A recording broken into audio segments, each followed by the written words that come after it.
E aí, turminha, vamos lá para a nossa aula de história. Tchau, você teve um probleminha aqui com a câmera, mas vamos fazer assim mesmo, ok?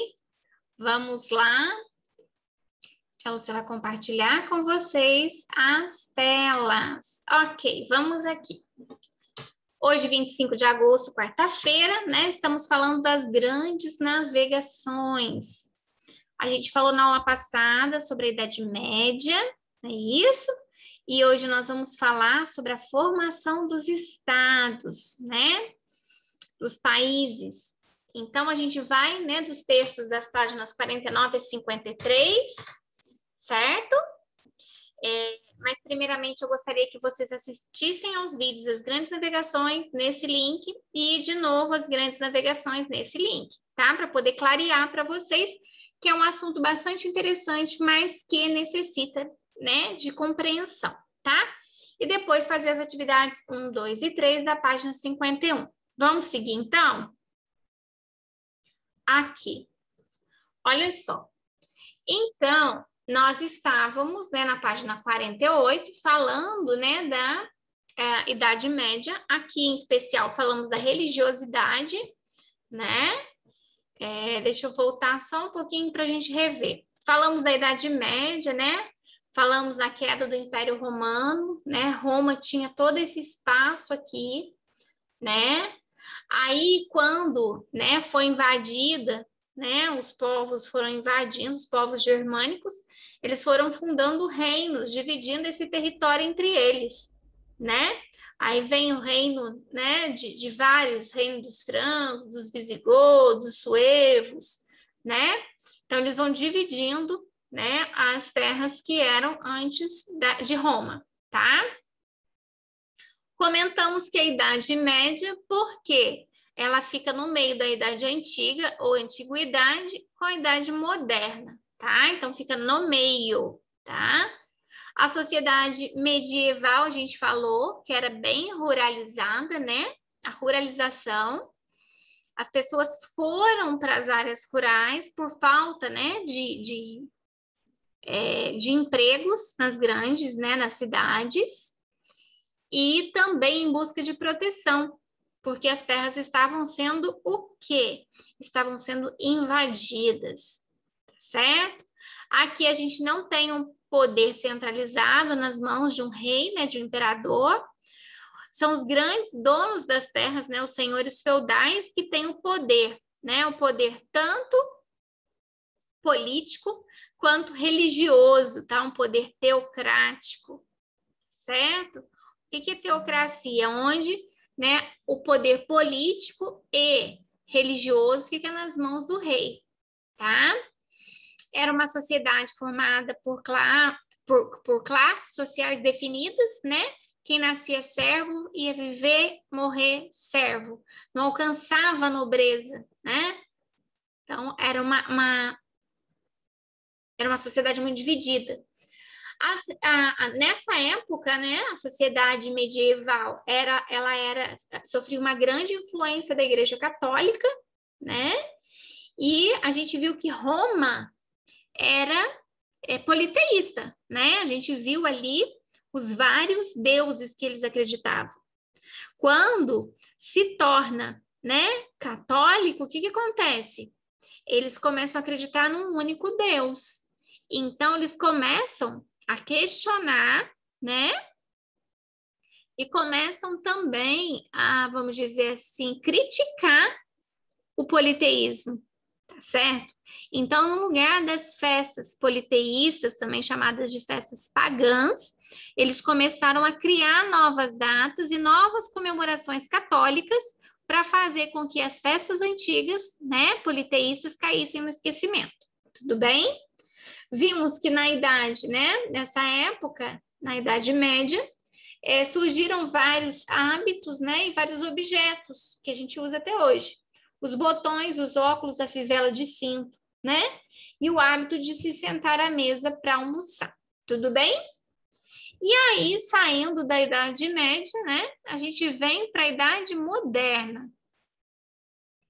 A gente vai ver que, olha só, há uma transição. Lá a gente viu que tinha vários reinos, aqui a gente está vendo, olha, a formação dos estados, né? Onde o poder vai ficar centralizado nas mãos de um rei, tá certo?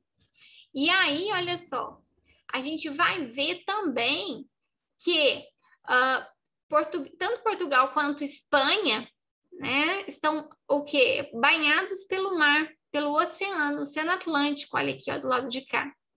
E aí eles vão começar a fazer viagens marítimas, tá? Em busca de novas terras, em busca de um caminho para as Índias, onde a gente vai ver que tinha especiarias. Eles vão começar a buscar metais preciosos em outras terras. Tudo bem? Então, ó, as transformações da Idade Moderna, né, propiciaram o desenvolvimento das primeiras nações europeias, dando início ao processo de formação dos estados centralizados. Né? O que seria o estado centralizado? Eles têm toda uma fronteira, olha, né? Tem um território e o poder fica nas mãos de um rei, certo? Os primeiros estados nacionais modernos da Europa foram Portugal e Espanha. E aí eles começam a promover grandes navegações por rotas marítimas ainda desconhecidas.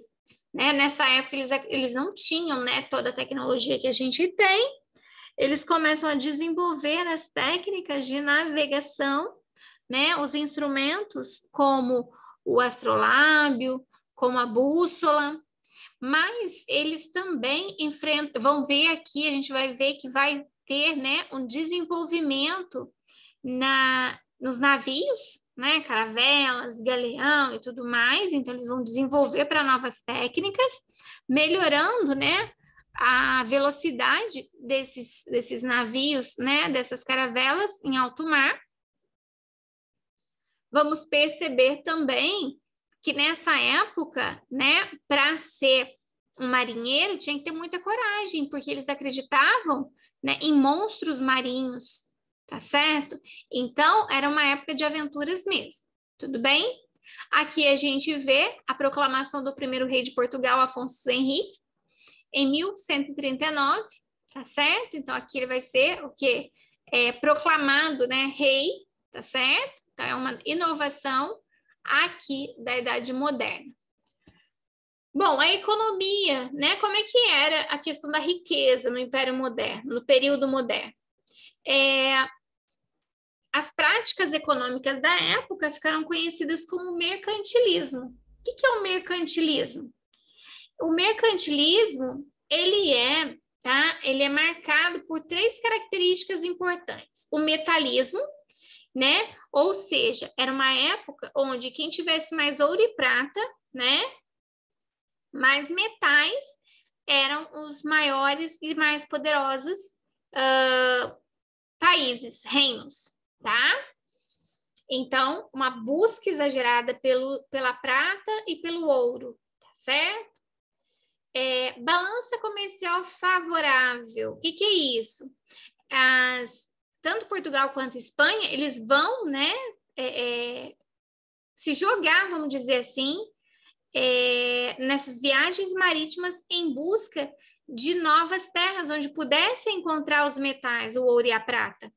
E muitas vezes eles vão dominar essas terras, né? No caso de Portugal, eles chegam no Brasil, né, com a frota, né, do Pedro Álvares Cabral, eles vão dominar o Brasil, tá certo? E aí já tinha gente morando aqui, eles vão respeitar? Não, eles não vão respeitar. Eles vão invadir, eles vão desrespeitar, né? Os indígenas não vão ter voz e nem vez, tá certo? E aí vai se tornando o quê? Para eles, uma balança comercial favorável, ou seja, eles pegam muita coisa daqui, né, e vendem para nós. Olha só que interessante, eles pegam, depois eles vendem para a gente, então é favorável para eles, né? Outra coisa, uma balança comercial favorável, de um modo geral, é assim, você compra menos e vende mais, tá?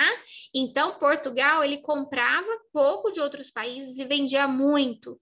Ele buscava, e aí o pacto colonial, ele buscava coisas aqui no Brasil, né, que não tinha lá em Portugal, levava para Portugal e o Brasil tinha que comprar deles novamente, tá? Então, esse é um pacto colonial, tá certo? Ó, vender os produtos para as colônias sem qualquer tipo de concorrência. Seria Brasil e Portugal. O Brasil só podia comprar de Portugal. Portugal não, podia comprar de vários outros países, mas o Brasil só podia comprar de Portugal. E eles podiam buscar no Brasil tudo que eles precisavam, tá? Então, aqui vocês vão olhar, né, o metalismo, tá aqui, a balança comercial favorável e o pacto colonial, tá bom? Aqui, ó. E depois explique como era a religiosidade durante a Idade Média. A gente viu que o catolicismo tinha, né, era uma grande influência, né, para os senhores feudais na Idade Média, né, que eles detinham de poder político e religioso, não é isso? A gente viu que eles começaram a substituir as festas pagãs por festas religiosas, né? As festas politeístas por festas monoteístas, né? Então, a religião pagã, vamos dizer assim, ela foi o quê? Ela foi, vamos dizer, ela foi se tornando esquecida por novas festas, né? Por exemplo, se tinha uma data que era comemorada, né, pelas pessoas, né, em oferenda aos deuses politeístas, né, aos vários deuses, eles criavam uma outra data e colocavam uma função religiosa monoteísta para que essas festas pagãs fossem caindo no esquecimento, tá bem? Esse número 3 aqui, vocês vão encontrar, aqui, ó, a influência da igreja, né? Ao longo do tempo, a Igreja Católica criou comemorações cristãs, muitas delas com o objetivo de substituir e transformar as antigas celebrações politeístas, certo? Então, elas substituíram as comemorações, as celebrações politeístas pelas celebrações e comemorações cristãs. Tudo bem? Bom, e aí, vocês fazendo, né, as atividades 1, 2 e 3, que foi o que a tia Lúcia acabou de explicar, aqui a gente vê, né, uma frota